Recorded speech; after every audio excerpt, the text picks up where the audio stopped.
या निमित्ताने आदिती खरं तर माझी मुलगी म्हणूनच रोहाणी रायगड जिल्ह्यावर माझं पहिलं लक्ष असेल ही मी ग्वाही देते.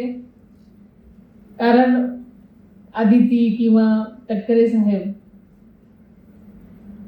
दादानंतर वहिनींचं लक्ष असेल की नाही असं सगळं वाटतंय.